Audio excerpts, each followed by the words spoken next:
मोदी के एक साइन से अमेरिका हो गया बर्बाद। डॉलर नहीं, अब लोकल करेंसी में होगा व्यापार। जिस डॉलर को देखकर दुनिया झुकती थी, आज उसी डॉलर को भारत ने ठेंगा दिखा दिया है। और यह सब हुआ सिर्फ एक साइन से। हाँ, एक छोटे से साइन ने अमेरिका की नींव हिला दी है।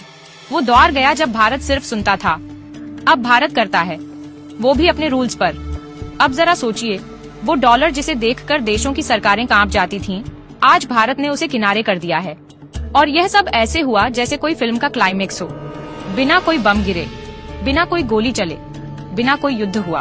बस एक मीटिंग, एक टेबल, और उस टेबल पर प्रधानमंत्री नरेंद्र मोदी का वो ऐतिहासिक साइन। मोदी पहुंचे मॉरिशस, और वहाँ हुआ वो जो वॉशिंगटन की नींद उड़ाने के लिए काफी था। भारत और मॉरिशस ने एक समझौता किया। अब दोनों देश आपस में व्यापार करेंगे, लेकिन डॉलर में नहीं, लोकल करेंसी में। यानी भारत का रुपया और मॉरिशस की करेंसी सीधे इस्तेमाल होगी। कोई डॉलर का झंझट नहीं, कोई कन्वर्जन चार्ज नहीं, और सबसे बड़ी बात, कोई अमेरिका की परमिशन नहीं। और यहीं से शुरू हुआ वो खतरनाक गेम जिसकी आहट से अमेरिका कांप उठा है। लेकिन यह तो सिर्फ शुरुआत है, असली गेम अब शुरू हुआ है। मॉरिशस के बाद श्रीलंका, बांग्लादेश, रूस और यूएई जैसे देश भी लाइन में लग गए हैं। सबके सब भारत से लोकल करेंसी में ट्रेड करना चाहते हैं। अब अमेरिका के माथे पर पसीना क्यों आ रहा है, ये समझिए। डॉलर सिर्फ पैसा नहीं था, अमेरिका का सबसे बड़ा हथियार था। दुनिया में तेल खरीदना हो, टेक्नोलॉजी लेनी हो, दवाइयाँ खरीदनी हो, सब कुछ डॉलर में होता था। और क्योंकि सबको डॉलर चाहिए होता था, अमेरिका शेर बनकर बैठा रहता था। जो उसकी बात नहीं मानता, उस पर सैंक्शन लगा देता था। स्विफ्ट पेमेंट सिस्टम का इस्तेमाल करके देशों को ब्लॉक कर देता था। मतलब आप दुनिया से कट जाते थे, न माल मिलेगा न पेमेंट होगा। और अब भारत ने उसी सिस्टम को ठेंगा दिखा दिया है। जैसे ही भारत ने मॉरिशस के साथ यह ट्रेड डील साइन की, अमेरिका की आंखें फटी की फटी रह गईं।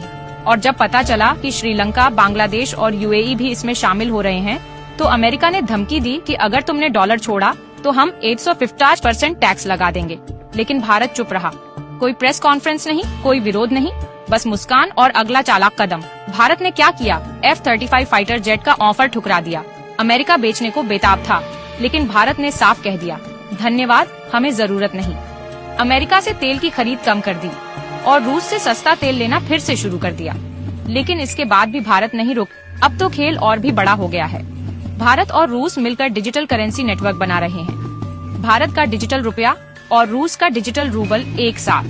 अब ना अमेरिका ब्लॉक कर पाएगा न रोक पाएगा। सोचिए, जब 10-15 देश भारत से लोकल करेंसी में व्यापार करेंगे, तो डॉलर की मांग वैसे ही गिर जाएगी। और जब मांग घटेगी तो कीमत भी गिरेगी। और जब डॉलर कमजोर होगा तो अमेरिका अपनी मर्जी नहीं चला पाएगा, दुनिया को कंट्रोल नहीं कर पाएगा। यही डर है अमेरिका का, और यही चाल है भारत की। क्योंकि ये नया भारत है, जो सिर्फ दोस्ती नहीं करता, दिमाग और नीति से गेम भी पलटता है।